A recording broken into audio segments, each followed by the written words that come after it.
चलो आज हम लोग पढ़ेंगे साइंस का lesson number 2। Okay, nutrition in animals. Right, see nutrition in animals इसमें दिखाया गया है कि हमने फर्स्ट चैप्टर पढ़ा था न्यूट्रिशन इन प्लांट्स। राइट, और उसमें क्या देखा था हमने कि प्लांट्स जो है अपना खाना खुद बनाते हैं। राइट, जबकि एनिमल्स जो हैं वो प्लांट्स के ऊपर डिपेंड होते हैं। राइट, चाहे वो अपना खाना पकाकर खा रहे हों या तो फिर वो रॉ खा रहे हों या प्लांट्स के रूप में खा रहे हों, लीव्स के रूप में खा रहे हों, because we are also human being. हम लोगों को भी खाना बिल्कुल तैयार मिलता है। कहाँ से तैयार मिलता है? प्लांट्स में से तैयार मिलता है।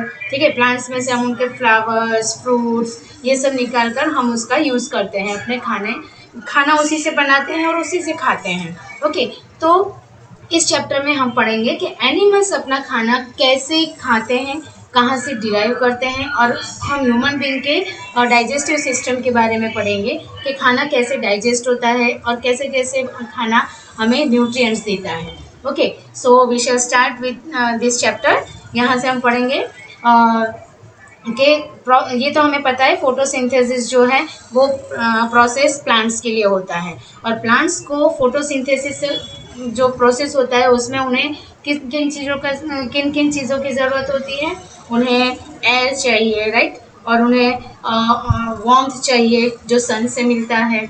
ओके, और इस तरीके से वो अपना खाना प्रिपेयर करते हैं। फोटोसिंथेसिस प्रोसेस होता है, उन्हें वाटर चाहिए। ओके, तो ये जो एनिमल्स हैं उनको खाना डायरेक्टली प्लांट्स में से मिल जाता है।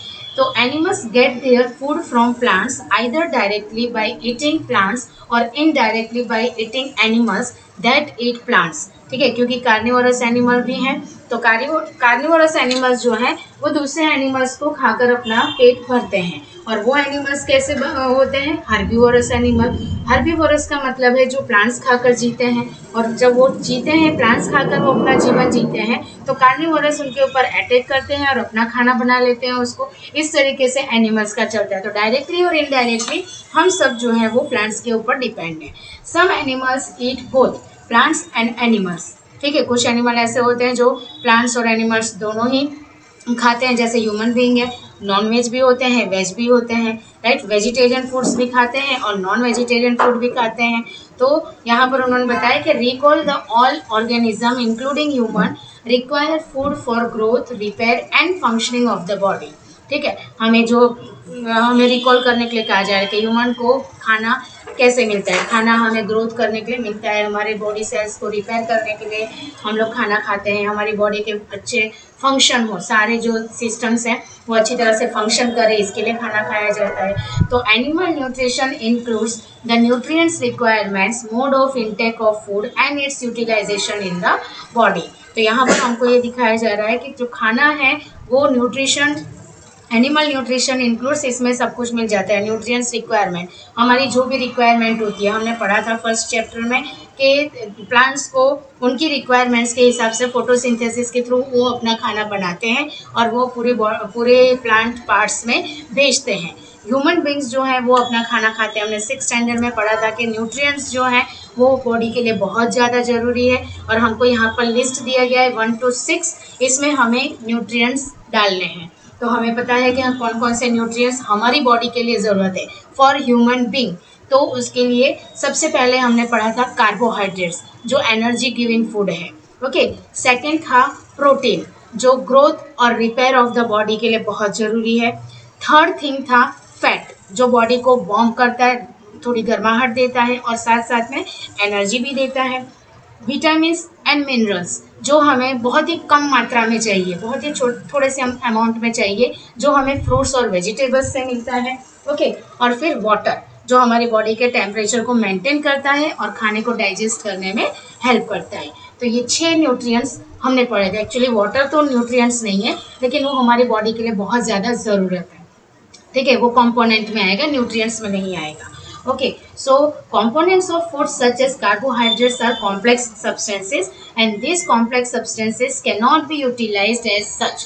So they are broken down into the simpler substances, and the broken down of complex components of the food into the simpler substance is called digestion. यहाँ पर हम लोग नीचे देख सकते हैं, हमको यहाँ पर फिगर में दिया गया है कि देखो ये कॉम्प्लेक्स सब्सटेंस है। कार्बोहाइड्रेट ऐसा नहीं है कि हम लोग खा लेते हैं और तुरंत ही हमारे बॉडी में डाइजेस्ट होकर तुरंत हमको एनर्जी देने लगता है। हम जो कार्बोहाइड्रेट लेते हैं अपनी बॉडी में वो काफ़ी कॉम्प्लेक्स होता है, मतलब काफ़ी जटिल होता है। उसको थोड़ा थोड़ा थोड़े थोड़े टाइम पर वो सिंपलर फॉर्म में बनता है। जब एकदम सिंपल हो जाता है तब जाकर उसका यूटिलाइज होता है बॉडी में। ठीक है, यहाँ पर देखो हमको फिगर में दिया गया है कि ये कॉम्प्लेक्स सब्सटेंसेज है। आप देख सकते हो कि यहाँ पर जो कार्बोहाइड्रेट है वो एक दूसरे के साथ चेन में बॉन्ड में बना हुआ है। देखो ये सारे जो है चेन में लगे हैं। जब ये बॉडी में जाते हैं तो ये धीरे धीरे सिंपल होता है। ये दो इतने सारे जो एक लाइन में है उसको वो थोड़ा सा छोटा करता है, फिर और छोटा करता है और छोटा करता है, इससे भी ज़्यादा सिंपल करता है, तब जाकर वो बॉडी में डाइजेस्ट होने का काम करता है। ओके, ये हो गया हमारा बेसिक। अब हम पढ़ते हैं यहाँ पर 2.1 से different ways of taking food, क्योंकि खाना कई तरीके से लिया जाता है। हर कोई एक तरीके से खाना नहीं खाता है। मेरा मतलब ये है कि बहुत सारे जो बर्ड्स, इंसेक्ट्स, एनिमल्स हैं जो अपने खाने को या तो बाइट करते हैं, कुछ लोग चिविंग करते हैं, कुछ लोग सक करते हैं, चूसते हैं, और कुछ लोग चिविंग करके खाना खाते हैं। तो सबके अलग अलग वेज हैं खाना खाने के। ओके, तो यहाँ पर वही दिया है हमको। तो देखो यहाँ दिया है the mode of taking food into the body varies in different organism. जितने ऑर्गेनिज्म हैं, human being, reptiles, insects, 4 legged animals, 2 legged birds, सबके तरीके अलग अलग होते हैं खाना खाने के। जैसे बीज और हमिंग बर्ड्स के बारे में हम बात करें तो ये फ्लावर में से या प्लांट्स में से अपना जो फूल होता है, फूल में से वो लोग सक करते हैं। सक करते हैं मतलब चूसते हैं। ठीक है, बीज क्या करती है, फ्लावर पे बैठती है और उनके जो पंखुड़ी होती हैं, जो उनके पेटल्स होते हैं फूल के, उसमें से वो जूस को सक करती है, चूसती है, और फिर वो अपना खाना इस तरीके से खाती है। Infants of human and many other animals feed on mother's milk, है ना।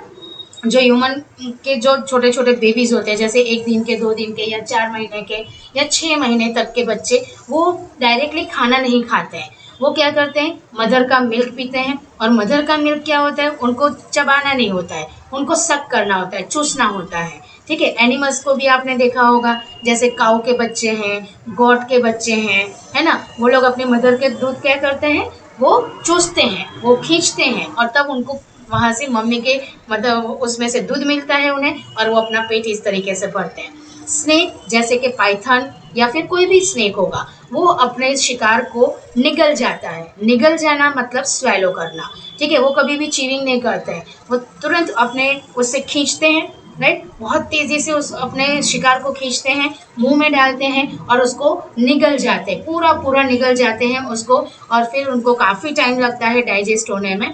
और some aquatic animals filter tiny foods floating nearby and feed upon them. बहुत सारे एक्वेटिक एनिमल्स जैसे कि स्टार फिश है, सी हॉर्स है, या बहुत सारे टाइप के फिशेस होते हैं, तो वो अपने आसपास की जितनी भी चीज़ें उड़ती हैं, जैसे जैसे जो फ्लोट हो रही हैं, तो उसमें से वो अपने खाने को छान कर उसको खा लेते हैं। या तो वो उसको निगल जाते हैं, या तो वो उसको थोड़ा सा चिविंग करते हैं। ओके, तो इस तरीके से वो अपना खाना खाते हैं। तो ये तो हो गया वेज ऑफ, यहाँ पर हमको दिया है वेज ऑफ टेकिंग फूड। हमें 2.1 एक्टिविटी में ये बताना है कि स्नेल कैसे खाना खाता है। नीचे आपको यहाँ पर दिए गए हैं ऑप्शंस दिए गए हैं, scraping, chewing, siphoning, capturing and swallowing, sponging, sucking. और यहाँ कुछ एनिमल्स के नाम दिए हैं, तो ये आपको बताना है कि वो कौन से काइंड के खाना खाते हैं और किस तरीके से खाते हैं। स्क्रैपिंग करते हैं, चिविंग करते हैं, सिफोनिंग करते हैं, या क्या करते हैं। तो ये आपका होमवर्क है, ये आप फिल करके मुझे होमवर्क में दोगे। ओके, ये आपका काम है कि आप ढूंढोगे, क्योंकि वो हमें पता चल गया है कि काइंड ऑफ फूड कौन क्या खाता है। जैसे एक मैं आपको बता देती हूँ, लाइस। लाइस का मतलब होता है जू, जो सिर में रहती है। तो जो सिर में जो जू होते हैं, वो लोग ह्यूमन बॉडी का ब्लड सक करते हैं। तो यहाँ पर हम लिख सकते हैं ब्लड सक करते हैं, और यहाँ हम लिखेंगे मोड ऑफ फीडिंग जो है सकिंग है। ओके, यहाँ पर ब्लड आएगा, यहाँ सकिंग आएगा। मॉस्किटो बग का भी सेम है, वो लोग ब्लड सक करते हैं, तो यहाँ ब्लड, यहाँ सकिंग। यहाँ पे हम लिख देंगे जो बटरफ्लाई है वो फ्लावर में से अपना खाना खाती है, तो बटरफ्लाई यहाँ पे फ्लावर, और यहाँ पर सकिंग। तो इस तरीके से आपको ढूंढना है, बाकी का आप खुद ढूंढ कर मुझे दोगे। ओके, अब नेक्स्ट में चलते हैं यहाँ पर ऑफ द स्टमक। हमने यहाँ छोड़ा था, हाँ ये तो टेबल 2.1 है, हम यहाँ चलते हैं 2.2 में। ओके हाँ, एक अमेजिंग फैक्ट यहाँ पर आपको दिया गया है। स्टार फिश आप देख सकते हो, देखो star fish feeds on animals covered by hard shells of calcium carbonate. Star fish का खाना क्या होता है, तो फीड्स मतलब खाती है, किस चीज पर खाते हैं वो, ऐसे एनिमल को पसंद करते हैं जिसके ऊपर बहुत ही हार्ड कवर हो। जैसे आपने शंख देखा होगा, शंख के अंदर जीव होता है, ऊपर से बहुत ही हार्ड होता है लेकिन अंदर उनका बहुत ही सॉफ्ट पार्ट होता है, वो लोग जीते हैं। दूसरा हार्ड शेल वाला एनिमल है टॉर्टोइज। आप देखते हो टॉर्टोइज के ऊपर का जो शेल होता है बहुत ही हार्ड होता है, अगर वो टॉर्टोइज अपना सिर अंदर कर ले और बाहर ही ना निकले तो किसी एनिमल की मजाल नहीं है कि वो उसको तोड़कर उसको खा जाए। लेकिन स्टार फिश ऐसा करता है। स्टार फिश क्या करता है, छोटे छोटे ऐसे एनिमल्स को, खास करके वो शंख जो होता है उसको वो पकड़ता है, राइट, क्योंकि वो जो शंख होता है ऊपर का जो उसका शेल होता है वो कैल्शियम कार्बोनेट का बना होता है, तो उसको वो तोड़ता है और अंदर से उसका जो सॉफ्ट पार्ट होता है उसको निकालकर स्टार फिश अपना खाना खाता है। Okay now we will go to 2.2 digestion in humans. अब ह्यूमन बींग की हम बात करते हैं कि ह्यूमन बींग का खाना किस तरीके से हम खाते हैं, कहाँ खाना जाता है और कहाँ पर उसका एंड होता है। तो सबसे पहले हम लोग यहाँ पर ह्यूमन डाइजेस्टिव सिस्टम देख लेंगे हमारे डायग्राम में। ये है बक्कल कैविटी। बक्कल कैविटी आप बहुत ही आराम से देख सकते हो, माउथ है। ओके, तो उसको हम साइंटिफिक में कहेंगे बक्कल कैविटी। यहाँ पर खाना खाया जाता है, टंग और टीथ दोनों साथ में काम करते हैं। यहाँ पर सलाइवरी ग्लैंड होता है, हमारे जितने भी फेस का पार्ट है हर जगह पे सलाइवरी ग्लैंड होते हैं। ग्लैंड मतलब एक तरीके का पाइप जैसा होता है जहाँ से थूक निकलता है और वो जो थूक होता है खाने के साथ मिक्स हो जाता है ताकि खाने को बड़े ही आराम से च्यूइंग किया जा सके, उसको मुंह में घुमाया जा सके और आराम से हम अपने नेक के नीचे, हमारे गले से निकला जा सके, उसको नीचे उतारा जा सके। ठीक है, तो मुंह में ये बक्कल कैविटी होता है और सलाइवरी ग्लैंड होता है। फिर जो जहाँ से खाना जाता है, आप जो ये कलर्ड पार्ट देख रहे हो इसको कहते हैं एसोफेगस। ठीक है, एक दूसरा भी जा रहा है, ये जो है इसको यहीं पे रोक दिया गया है क्योंकि हमको डाइजेस्टिव सिस्टम पढ़ना है। ये जो दूसरी पाइप आप देख रहे हो ये रेस्पिरेटरी का होता है, ठीक है, सांस की नली होती है, तो अभी हम इसकी बात नहीं करेंगे, अभी हम डाइजेस्टिव सिस्टम की बात करेंगे। तो ये जो कलर्ड पार्ट है वो एसोफेगस है। ठीक है, यहाँ से खाना जाता है और आप देख सकते हो कि यहाँ पर जे टाइप का बना हुआ है। ओके, यहाँ पर जे टाइप का बना हुआ है, तो ये जो है ये स्टमक है।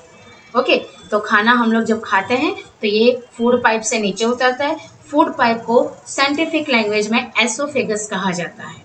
जब यहाँ से खाना उतरता है धीरे धीरे ये स्टमक में जाता है और फिर आगे बढ़ते हुए ये आप देख सकते हो कि इसकी जो लाइन है वो ऐसे ऐसे ऐसे होते हुए स्मॉल इंटेस्टाइन में जाती है।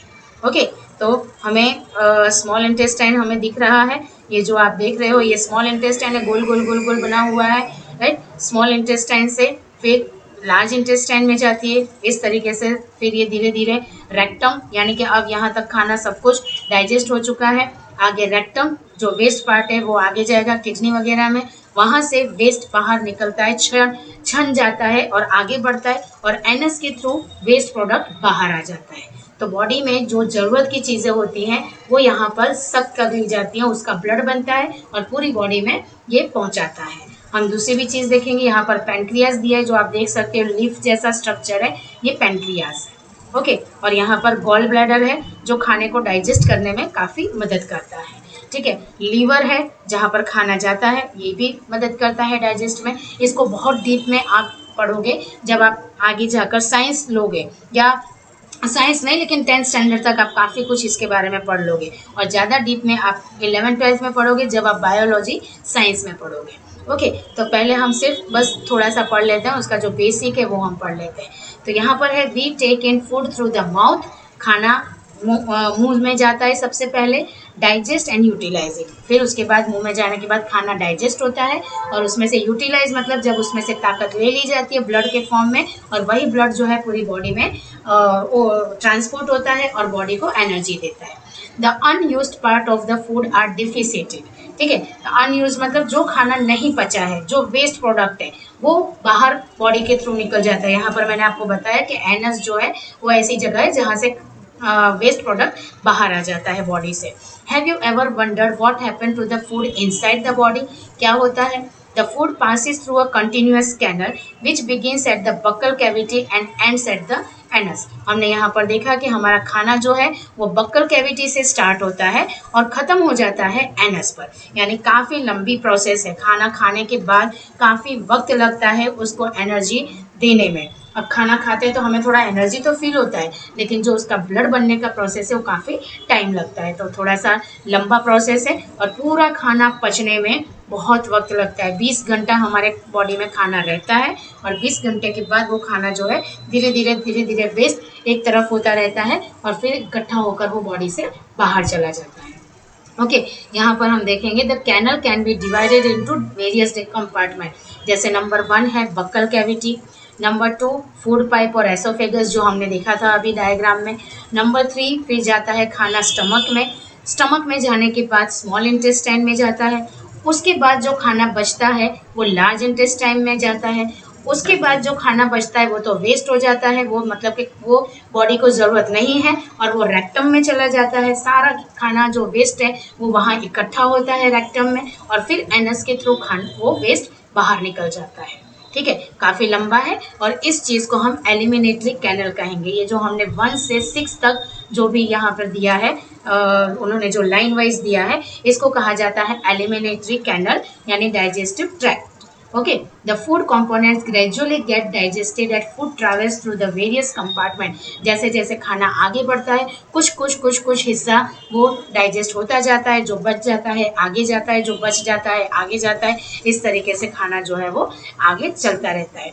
यहाँ पे हम पढ़ेंगे the inner walls of the stomach and the small intestine and the various glands associated with the canal such as salivary glands and the liver and pancreas secretes the digestive juices। जो हमने यहाँ पर देखा कि खाना stomach में गया, stomach में जाने के बाद वो स्मॉल इंटेस्टाइन में जाता है, फिर लार्ज इंटेस्टाइन में जाता है, लेकिन फिर ये बीच में इनका क्या काम है, लीवर और गॉल ब्लैडर का क्या काम है, पेनक्रियास का क्या काम है, तो वो वही बता रहे हैं कि सलाइवरी ग्लैंड जहाँ से हमने बात की, जहाँ से थूक निकलता है, लीवर और पेनक्रियास जो है एक जूस निकालते हैं बॉडी में। एक जब खाना अंदर जाता है तो जूस निकालते हैं, वो ऑटोमेटिकली प्रोसेस होता है, जैसे उनको खाना टच करता है वो अपने आप निकाल देते हैं। जैसे आपने फील किया होगा कि जब पानी पूरी देखी जाती है, चटाकेदार चीज़ देखी जाती है, तो मुंह में देखो अपने आप पानी आ जाता है। मम्मी ने बहुत अच्छा खाना बनाया है तो देखो मुंह में अपने आप पानी आ जाता है ना। तो बस इसी तरीके से लीवर और पेनक्रियास बॉडी में अपने आप जूस को छोड़ते हैं और वो जूस डाइजेस्टिव जूस होता है जो इन खानों को पचाने में काफ़ी मदद करता है। ठीक है, फिर है substances of food becomes simpler and simpler one.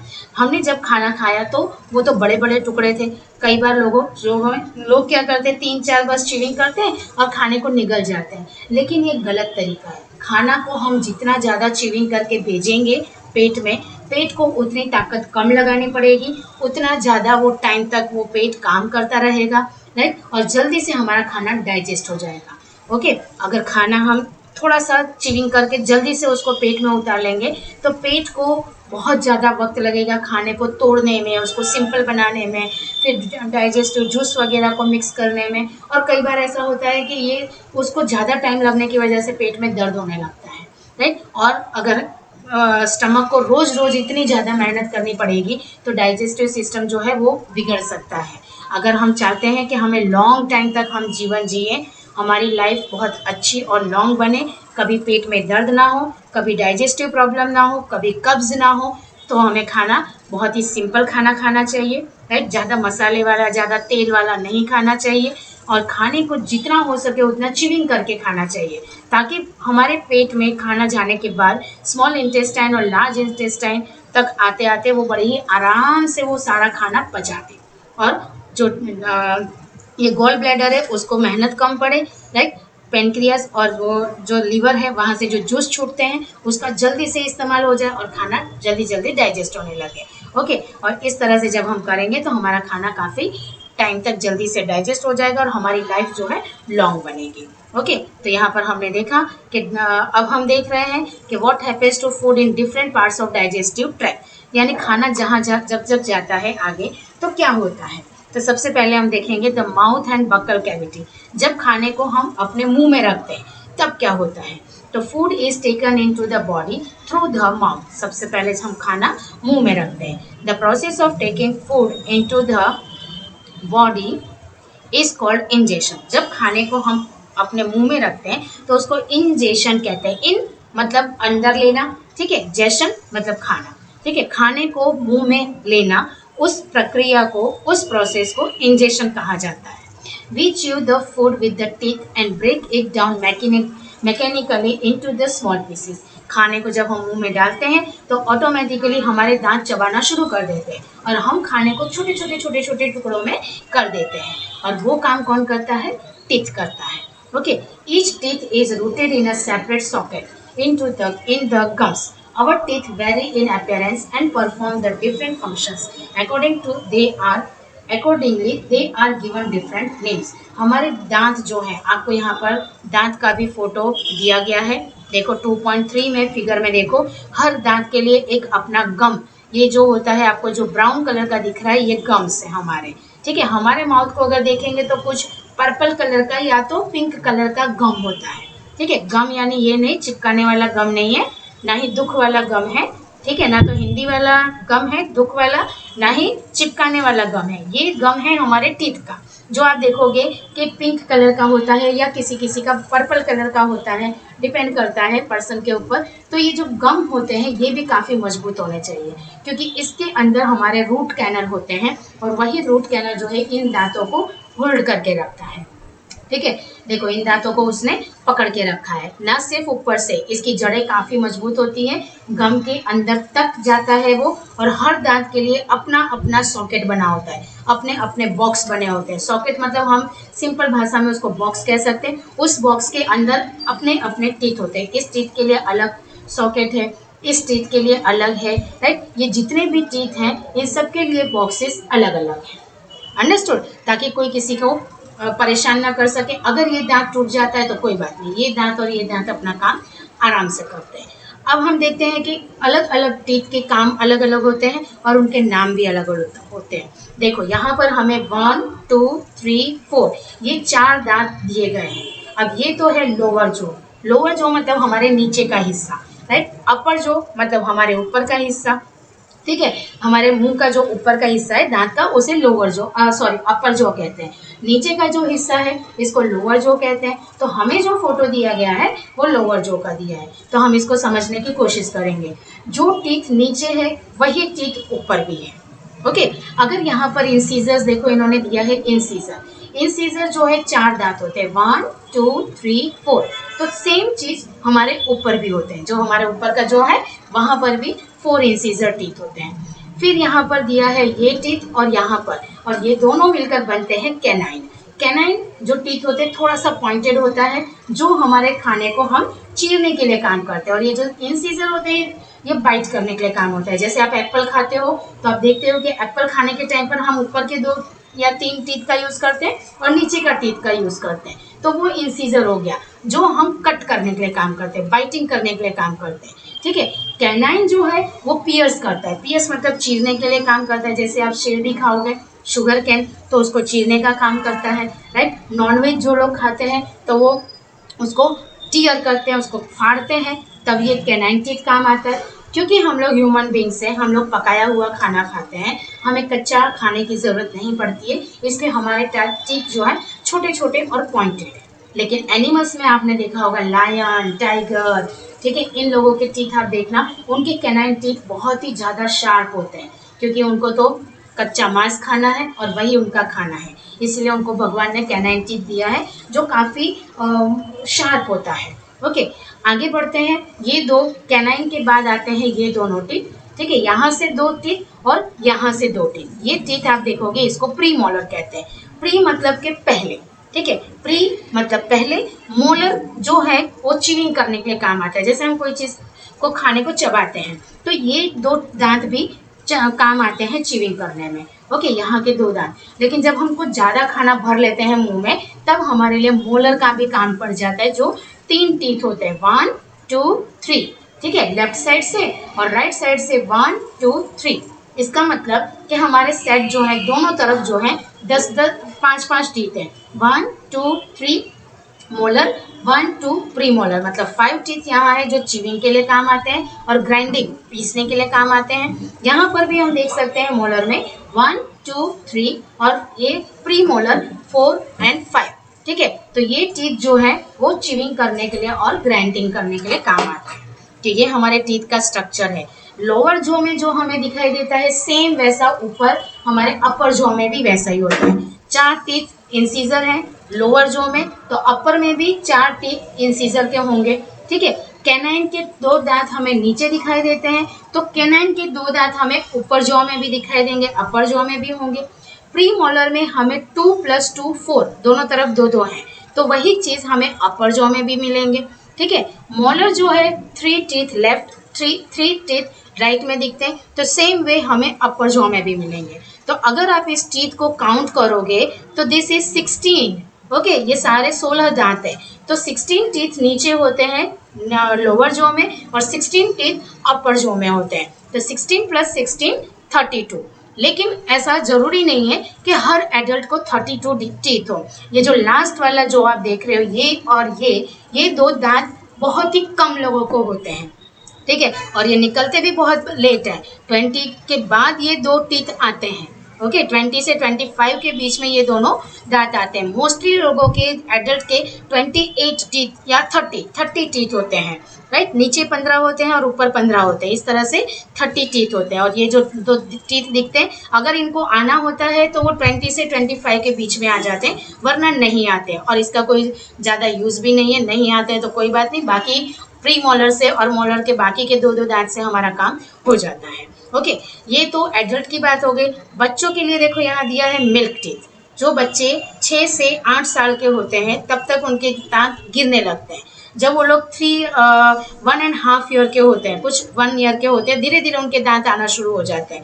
6 months में, किसी को 8 मंथ्स में आते हैं, किसी को 9 मंथ्स में आते हैं। ठीक है, यानी 2 साल पूरा होते होते उनके पास 10 to 12 टीथ हो जाते हैं, ताकि वो अपना बेसिक खाना खा सके।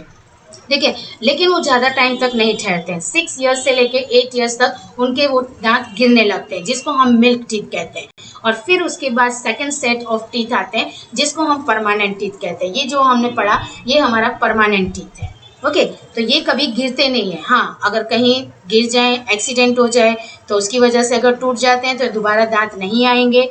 ठीक है, अगर कोई हमने हार्ड खाना खा लिया और हार्ड खाना तोड़ने के चक्कर में अगर कोई दांत टूट जाते हैं तो दूसरी बार दांत नहीं आएंगे। लेकिन अगर मिल्क टीथ गिर जाता है तो दूसरी बार आता है।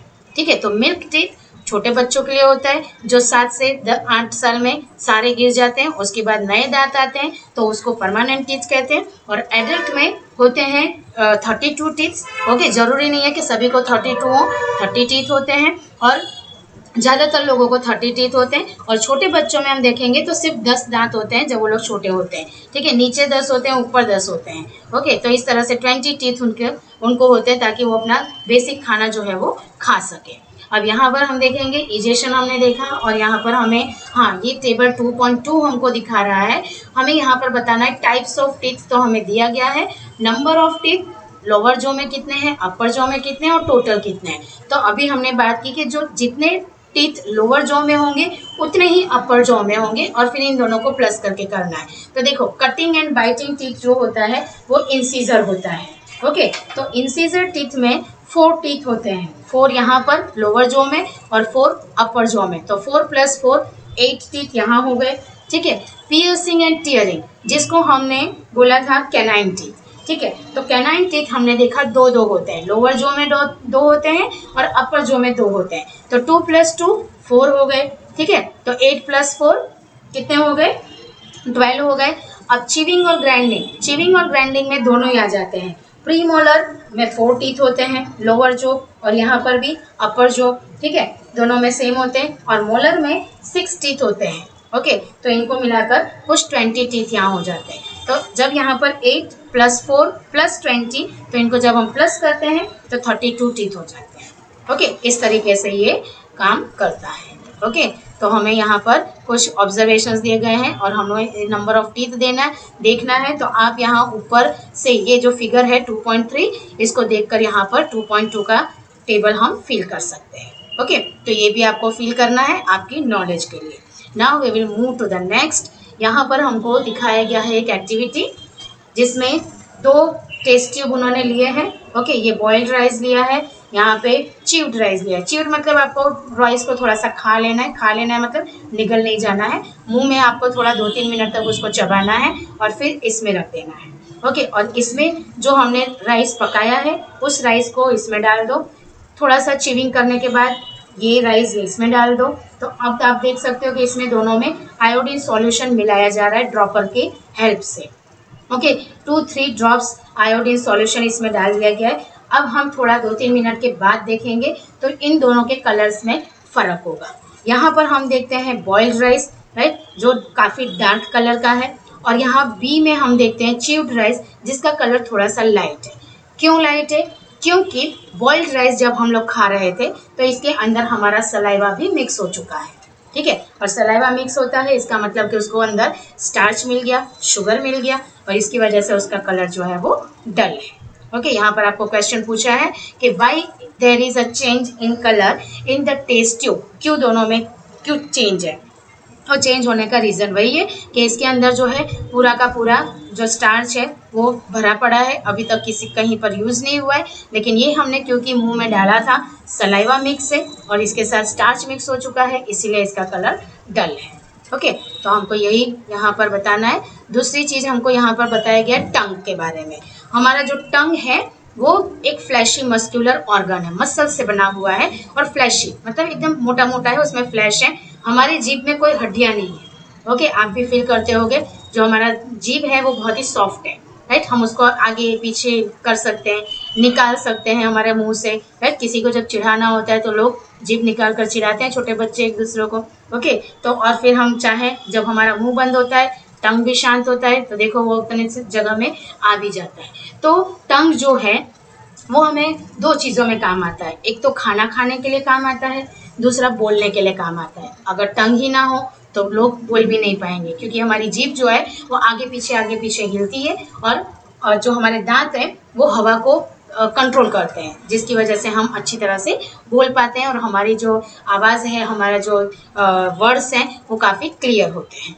ओके, फिर जो हमारा जो टंग है वो सलाइवा भी देता है फूड को, ठीक है, और इसी की मदद से हम खाना को स्वेलो कर पाते हैं। अगर सोचो सलाइवा ना हो तो खाना बहुत हार्ड हो जाएगा, राइट। रोटी डालेंगे वो मिक्स ही नहीं होगा, चबा ही नहीं पाएंगे, लेकिन क्योंकि हमारे सलाइवरी ग्लैंड यहाँ बने हुए हैं जिससे थूक रिलीज होता है, और जो जीभ है वो उसको मिक्स करने का काम करती है और खाने को सॉफ्ट बना देती है, जिसकी मदद से हम खाने को निगल सकते हैं। ओके, तो इसका यही काम है। आपको यहाँ दिया गया है टूथ के बारे में, कुछ हमको बताया है कि टूथ हमें उसका किस तरीके से ख्याल रखना चाहिए, ठीक है।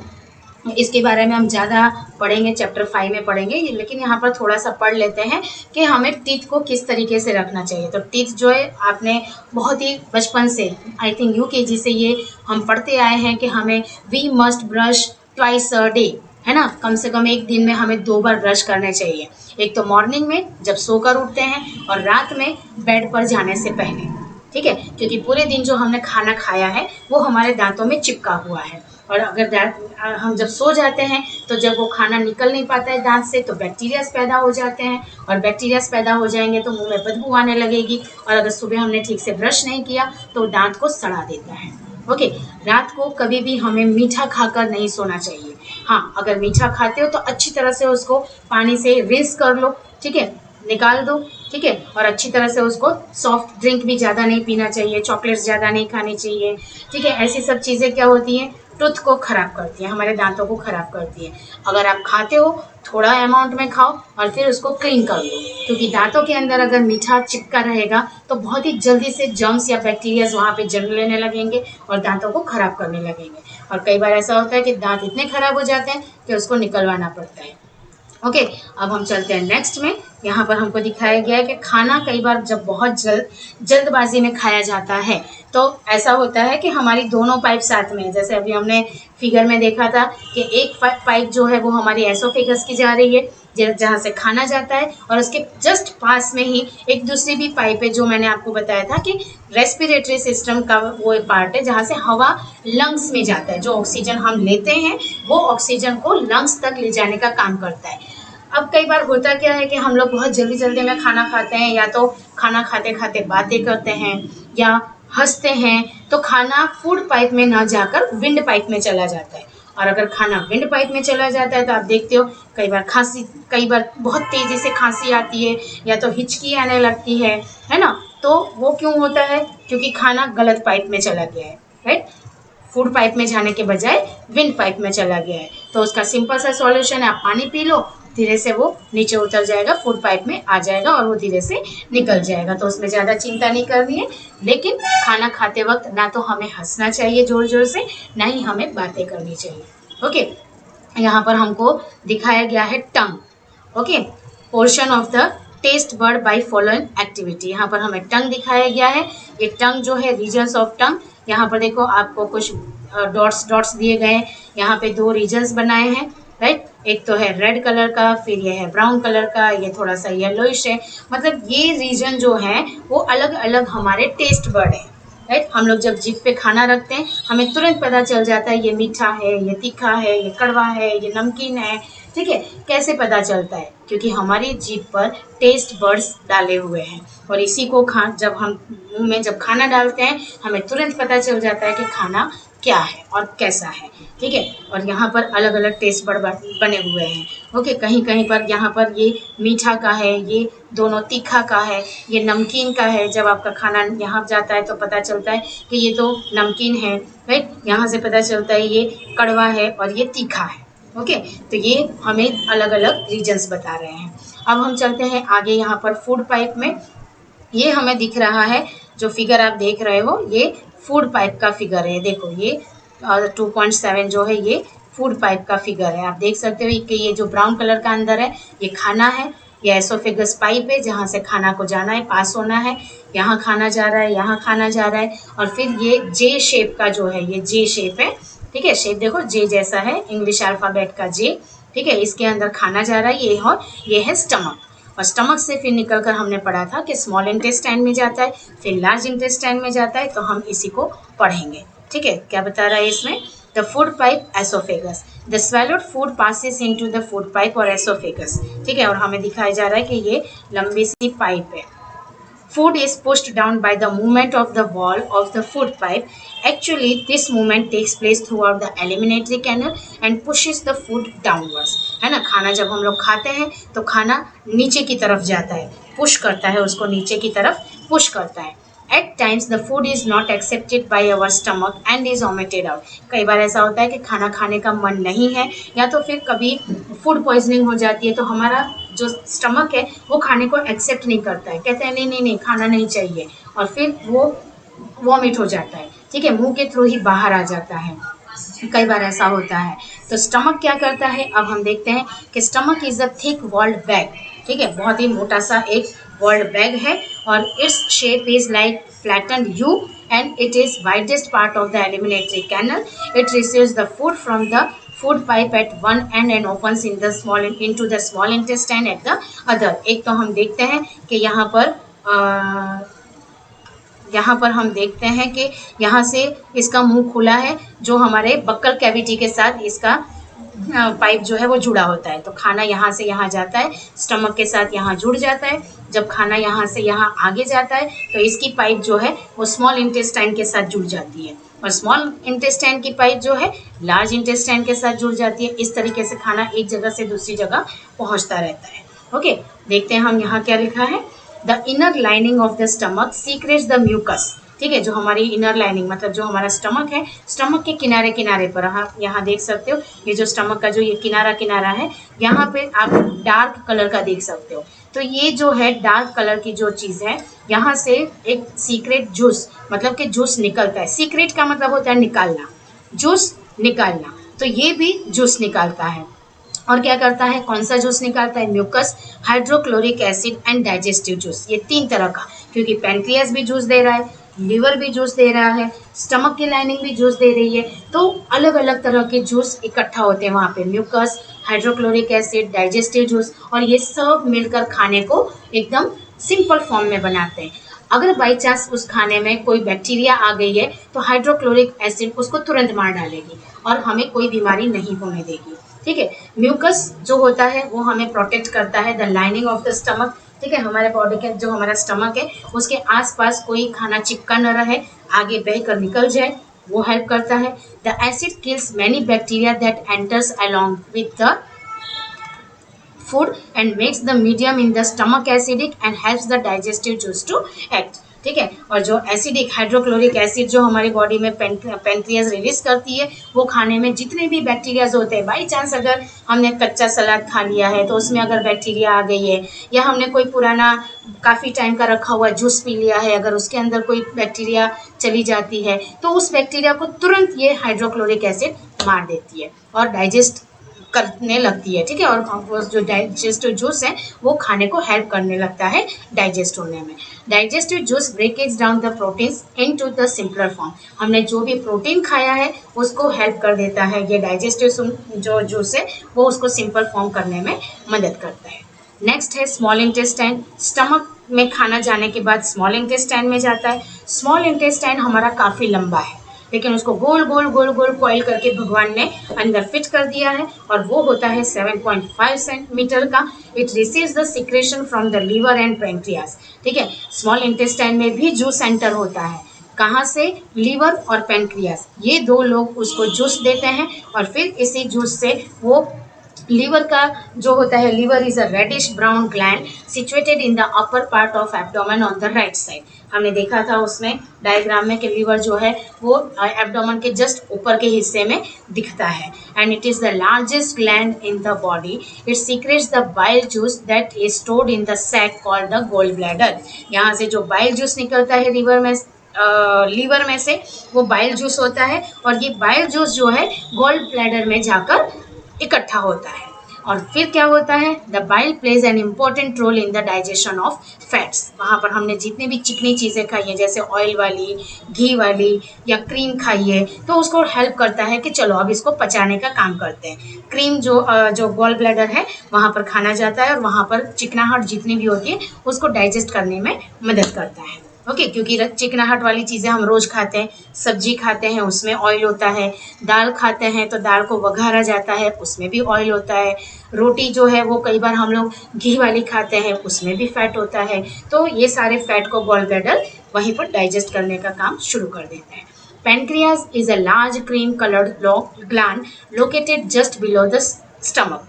पैनक्रियाज भी हमने देखा था, जो लीफ जैसा स्ट्रक्चर होता है, उसमें से भी पैनक्रियाटिक जूस निकलता है, जो हमारे खाने में कार्बोहाइड्रेट, फैट्स, प्रोटीन्स होता है उसको वो सिंपल बनाने में मदद करता है।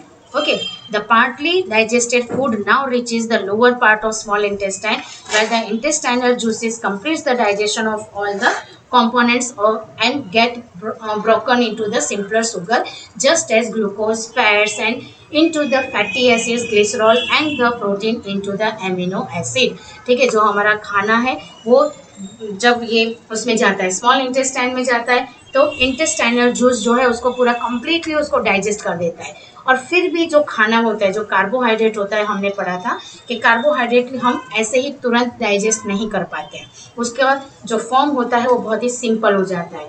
जब हम रोटी खाते हैं, चावल खाते हैं, उसके अंदर भी कार्बोहाइड्रेट होता है, तो वो कार्बोहाइड्रेट हम डायरेक्टली नहीं पचा पाते हैं, तो उसके अंदर जो जूस होता है, राइट, जो कार्बोहाइड्रेट जो शुगर होता है उसको एकदम सिंपल फॉर्म में बनाकर ग्लूकोज बनाता है, फैट को फैटी एसिड में चेंज कर देता है या तो ग्लिसरॉल में चेंज करता है, जो हमने प्रोटीन लिया है उसको एमिनो एसिड में चेंज कर देता है, और फिर वो आगे ताकत देता जाता है बॉडी को, और जो नहीं पचा है उसको आगे लार्ज इंटेस्टाइन की तरफ धकेला जाता है।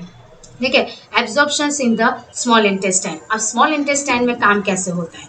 Digested food can now pass into the blood vessels in the wall of intestine. ठीक है, जो हमने खाना खाया है, डाइजेस्टेड फूड जो है, अब वो इंटेस्टाइन के लाइनिंग्स में, उसका जो वॉल मतलब उसकी लाइनिंग, ठीक है, उसमें जाकर वो बसने लगता है, उसका जो ब्लड वेसल होता है उसमें वो जाने लगता है, उसके थ्रू पास होता है, और इसको कहते हैं एब्जॉर्प्शन। और ये जो है वहाँ पर स्मॉल इंटेस्टाइन में बहुत सारे thousands of fingers like outgrowth, जिसको विलाई कहा जाता है। अगर एक है तो विलस कहते हैं सिंगुलर, अगर प्लूरल है तो विलाइस कहते हैं। अब एक तो होता नहीं है, बहुत सारे होते हैं तो हम उसको विलाई कहेंगे। विलाई काम क्या करता है? Villi increases the surface area of absorption of digested food. Each villous has a network of thin and small blood vessels close to its surface. Surface of the villi absorbs the food materials, and the absorbed substances are transported via a blood vessel to different organs of the body, where they are used to build complex substances such as protein required by the body, and this is called assimilation। देखो कितना बड़ा है ना। खाना जब digest small intestine में भी देखो उसको बहुत सारे प्रोसेस करने पड़ते हैं तब जाकर खाना डाइजेस्ट होता है, और ये जो पूरा प्रोसेस है उसको एसिमिलेशन कहा जाता है। ठीक है, खाना जब वो स्मॉल इंटेस्टाइन में पहुंचता है तो उसके आसपास की दीवारों में जो ब्लड वेसल है उसके थ्रू उसको पहुंचना पड़ता है, और ये जो उसका नेटवर्क है, विलस का जो नेटवर्क है बहुत ही पतला होता है। स्मॉल ब्लड वेसल्स होते हैं जो उसके सरफेस से काफ़ी चिपके हुए रहते हैं। डाइजेस्टेड फूड मटेरियल्स जो है, जो हमने खाने को पचा लिया है, ऑलरेडी पच चुका है, ठीक है, अब वो धीरे धीरे ब्लड बनने लगते हैं और ब्लड बनकर नसों में जाते हैं। ये सारी नसें जो होती है पूरी बॉडी में ये फैलने लगता है और हमें एनर्जी, ताकत मिलती है, और इस प्रोसेस को कहा जाता है assimilation. In the cells, glucose breaks down with the help of oxygen into the carbon dioxide and water, and energy is released। अब जो सेल होता है हमारी बॉडी में, क्योंकि हमको पता है कि कोई भी लिविंग ऑर्गेनिज्म बिना सेल के नहीं बना है, हम भी लिविंग ऑर्गेनिज्म है, हमें भी करोड़ों मिलियन सेल हैं, ठीक है। तो यहाँ पर जो सेल के अंदर ग्लूकोज जो होता है, जो बहुत ही सिंपल फॉर्म में, हमने जो कार्बोहाइड्रेट खाया था, कार्बोहाइड्रेट से स्टार्च बना था, स्टार्च शुगर बना था, अब ये जो है ऑक्सीजन की मदद, क्योंकि हम तो ऑक्सीजन ले रहे हैं, ठीक है, तो ऑक्सीजन और ग्लूकोज मिलकर ताकत देता है, राइट, और इसको चेंज कर देता है। ये दोनों जब मिलते हैं ताकत ले लेता है, और जो वेस्ट प्रोडक्ट होता है कार्बोहाइड्रेट और वाटर, ये रिलीज करता है एनर्जी, और फिर वो कार्बोहाइड्रेट और वाटर हम एक्सेल के थ्रू बाहर निकाल देते हैं। जब आप बाहर निकालते हो हवा अपनी नाक के थ्रू, तो देखोगे कि जो निकलता है वो कार्बोहाइड्रेट होता है। अगर कोई साफ ग्लास आप यहाँ पर रखो और फिर थोड़ी देर के बाद देखोगे तो हमने जो इनहेल किया हुआ एयर है उसके अंदर छोटे छोटे पानी के ड्रॉप्स बन जाते हैं, वो होता है वाटर, ठीक है। तो food that remains undigested and unabsorbed enter into the large intestine. अब यहाँ पर ज़्यादातर खाना जो है वो पच जाता है, जिसको हम एसिमिलेशन कहते हैं। यहाँ से हमको ताकत भी मिलना शुरू हो जाता है, लेकिन अभी भी हमारा खाना कुछ नहीं पचा है, तो वो खाना जाता है लार्ज इंटेस्टाइन में। अब लार्ज इंटेस्टाइन क्या करता है उस खाने का? Large intestine is wider and shorter than small intestine. Small intestine थोड़ा सा ब्रॉड होता है और लंबा होता है, लेकिन लार्ज इंटेस्टाइन जो होता है वो वाइडर मतलब चौड़ा ज़्यादा होता है और शॉर्ट होता है, उसकी जो लंबाई है वो छोटी है। हमने देखा था कि स्मॉल इंटेस्टाइन जो है वो 7.5 मीटर की थी, लेकिन लार्ज इंटेस्टाइन आप देखोगे 1.5 मीटर की है। मतलब कि स्मॉल इंटेस्टाइन लंबा है और लार्ज इंटेस्टाइन छोटा है, ठीक है, लेकिन लार्ज इंटेस्टाइन बहुत ही चौड़ा है और शॉर्ट जो स्मॉल इंटेस्टाइन है वो काफ़ी पतला है, ओके। ये दोनों में फ़र्क है। इट्स फंक्शन इज टू, अब लार्ज इंटेस्टाइन का क्या काम है? तो लार्ज इंटेस्टाइन का काम है to absorb the water and some salts from undigested food material. जो खाना आगे लार्ज इंटेस्टाइन में आया है उस खाने में से वो पानी को चूस लेगा और सॉल्ट को चूस लेगा, क्योंकि खाने में सॉल्ट भी है, ठीक है। खाना जब खाया जाता है तो उसमें नमक भी तो होता है, पानी भी होता है, तो इन दोनों को ये चूस लेने का काम करता है। और remaining waste passes into the rectum and remains there as semi solid faeces, ठीक है। और बाकी का जो हिस्सा होता है वो आगे धक्का मार देता है, किडनी में चला जाता है, और किडनी जो है अब उसको सफाई करने का काम करती है, और आगे जहाँ पर वो इकट्ठा होता है वो जगह होती है रेक्टम, ठीक है। और रेक्टम में जाकर इकट्ठा होता है सेमी सॉलिड फीसिस, जिसको हम वेस्ट प्रोडक्ट कहते हैं, जो बॉडी से बाहर निकल जाना चाहिए। द फीसिस यानी जो बॉडी से कचरा बाहर निकलता है, या तो यूरिन के थ्रू या तो फीकल के थ्रू, तो ये faecal matter is remove through the anus from time to time, this is called egestion. और जो बॉडी के थ्रू बाहर कचरा निकल जाता है उस पार्ट को एनस कहते हैं और उस प्रोसेस को इजेशन कहते हैं। अब आप कंफ्यूज मत हो जाना, इंजेशन और इजेशन। यहाँ पर इजेशन, ई फॉर एलिफेंट दिया है, मतलब कि कचरे को बाहर निकालना। आगे हमने पढ़ा था इंजेशन, IN, खाना अंदर लेना, ओके, तो दोनों में आप कंफ्यूज मत हो जाना।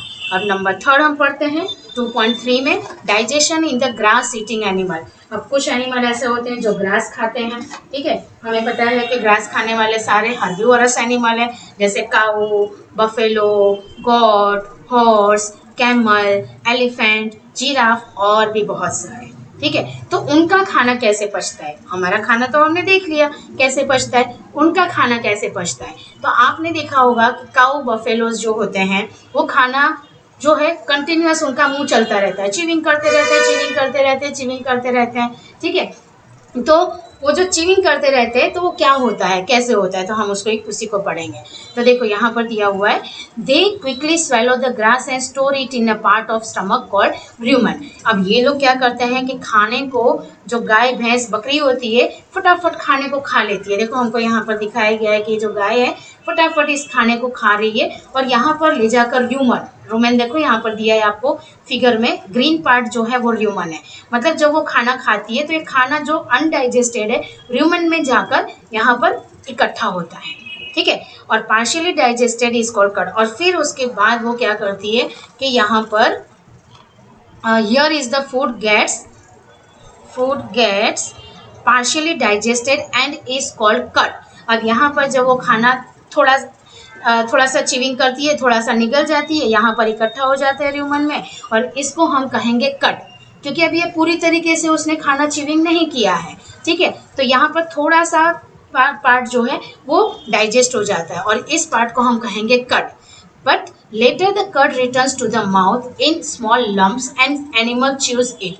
This process is called rumination and these animals are called ruminant. अब क्या करती है, जब ये फ्री हो जाती है खाना खाकर यहाँ से, तो ये बैठ जाती है, गाय भैंस बैठ जाती है और फिर ये जो खाना है ये र्यूमन में से निकाल के अपने मुंह में लाती है और फिर धीरे धीरे धीरे धीरे इसको चबाती है और फिर ये चबाने के बाद फिर से अपने पेट में डालती है, राइट। ये एसोफेगस देखो, उसका भी एसोफेगस है ना, फूड जहाँ से जाता है, फिर से उसको चबाती है और चबाने के बाद जो वो चबाती है उस प्रोसेस को कहा जाता है र्यूमिनेशन और इन एनिमल्स को कहा जाता है ruminant. Okay, the grass is rich in cellulose. Grass जो वो खाती है, जो भी हरे पार्ट वो जो खाती है उसको कहा जाता है सेल्यूलोस, जो कार्बोहाइड्रेट होता है।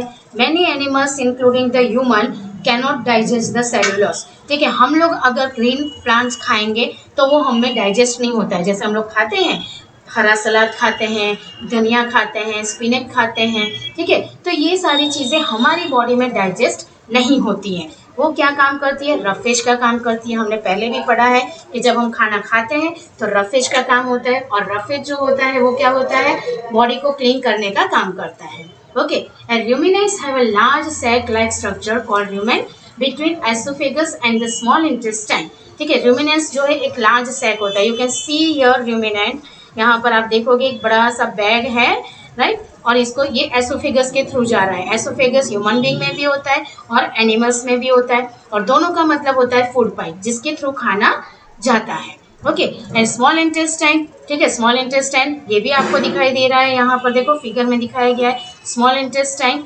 The cellulose of the food is digested here, यहाँ पर सेल्यूलस जो है वो धीरे धीरे डाइजेस्ट। अब जो गाय भैंस है वो तो डाइजेस्ट कर लेती है, लेकिन ह्यूमन बींग इसको डाइजेस्ट नहीं कर पाते हैं। Cellulose of the food is digested here by the action of certain bacteria which is not present in humans, ठीक है। ह्यूमन बींग में ऐसे बैक्टीरियाज नहीं हैं जो इनको एक घास जो हम टाइप के खाते हैं उसको वो डाइजेस्ट कर सके, लेकिन ह्यूमन बींग में है। ह्यूमन बींग में नहीं है, एनिमल्स में है, ठीक है, इन लोगों में है, इसीलिए ये लोग जो भी घास खाते हैं इनका डाइजेस्ट हो जाता है, लेकिन ह्यूमन बींग में डाइजेस्ट नहीं होता है। So far you have learnt about animals which possesses the digestive system, but there are many small organisms which do not have a mouth and a digestive system. Then how do they acquire the digestive food? जैसे हम लोगों को तो बहुत अच्छा system दिया है भगवान ने, हमारा जो डाइजेस्टिव सिस्टम अलग है, स्मॉल इंटेस्टाइन है, लार्ज इंटेस्टाइन है, एनस है, ठीक है। लेकिन बहुत सारे एनिमल्स ऐसे होते हैं, बहुत सारे इंसेक्ट्स ऐसे होते हैं जिनको इतनी सारी सुविधाएं नहीं दी है भगवान ने, लेकिन फिर भी वो लोग खाना खाते हैं और उसको डाइजेस्ट करते हैं। तो ऐसे कौन लोग हैं, तो हमें यहाँ दिखाया है feeding and digestion in amoeba. Amoeba हमने पढ़ा है कि it is a micro organism. Micro का मतलब जिसे हम अपनी नेकेड आइज से नहीं देख सकते, जिन्हें देखने के लिए हमें माइक्रोस्कोप ग्लास की ज़रूरत पड़ती है, उसके नीचे ही हम उन्हें देख सकते हैं। और जब वो इतने छोटे हैं तो उनको भगवान किस तरीके से सारे सिस्टम दे सकते हैं? नहीं दे सकते। ओके, और हमने पढ़ा है कि माइक्रो ऑर्गेनिज्म में सिर्फ सिंगल सेल होता है, नाम ही है micro organism. Micro means one cell से जो अपना पूरा जीवन बिताते हैं। जैसे amoeba is a microscopic single cell organism found in pond water. ठीक है, पॉन्ड वाटर मतलब जहाँ पे पानी जमा होता है। पॉन्ड का मतलब आपको पता है, छोटा सा तालाब जहाँ पानी जमा रहता है, पानी बहता नहीं है। रिवर में पानी बहता है, पॉन्ड और लेक में पानी बहता नहीं है, जिसकी वजह से अंदर ग्रीन कलर का एक नील लग जाती है और उसके अंदर अमीबा पैदा होती है। ओके, लेकिन जो बहता हुआ पानी होता है उसके अंदर अमीबा नहीं रह सकती है। ठीक है, amoeba has a cell membrane, a rounded dense nucleus and many small bubble like vacuoles in its cytoplasm. Amoeba constantly changes its shape and position. It pushes out one and more finger like projections called pseudopodia or false feet for movement and capture of food. ठीक है, ये जो हमें दिख रहा है इसका जो आउटर लेयर, ये इसको कहते हैं सुडोपोडिया। ये ठीक है, ये बार बार चेंज होता है। ये अभी पतला है, थोड़ी देर में ये मोटा हो जाएगा, और ये जो मोटा है ये पतला हो जाएगा। सिर्फ एक सेल उसको दिया है भगवान ने, और ये हमें दिख रहा है न्यूक्लियस। ओके, ये सुडोपोडियम है। ओके, जिससे वो अपना खाना अंदर लेती है। ये देखो फूड पार्टिकल्स है जिसको वो इंजेक्ट करती है, अंदर ले लेती है। फूड वैक्यूल है जिसकी मदद से वो खाना पचाती है। ठीक है, इस तरह से वो कुछ माइक्रोस्कोपिक ऑर्गेनिजम्स खाती है, अपने उससे सेंस करती है और खाना खाती है। And pushes out the pseudopodia around the food particles and engulfs. Engulf का मतलब होता है स्वैलो करना। The food becomes trapped in a food vacuole. Okay, और फिर खाना जो है वो फूड वैक्यूल में जाकर ट्रैप हो जाता है। Digestive juices secreted into the food vacuole, they act on the food and break it down into simpler substances, and gradually the digested food is absorbed and the absorbed substances are used for growth, maintenance and multiplication. Undigested residue of the food is expelled outside by the vacuole, and the basic process of digestion of food and release energy is the same in all animals. In a later chapter you will learn. ठीक है, बाकी में हम आगे पढ़ेंगे कि उनका खाना किस तरीके से ट्रांसपोर्ट होता है, लेकिन इस चैप्टर में हमने देखा कि खाना किस तरीके से इंजेक्ट किया जाता है, राइट, अंदर लिया जाता है, और इजेक्ट किया जाता है, किस तरह से खाने को निकाला जाता है, और किस तरीके से ये खाना डाइजेस्ट होता है। Okay, so your chapter is over. I think कि आपको अच्छे से समझ आया होगा। ओके, और काफ़ी चीज़ें आपको पता चली होंगी। जो चीज़ें आपको नहीं पता चली हैं you can ask me personally on the WhatsApp. ठीक है, तो वी आर स्टॉपिंग हियर।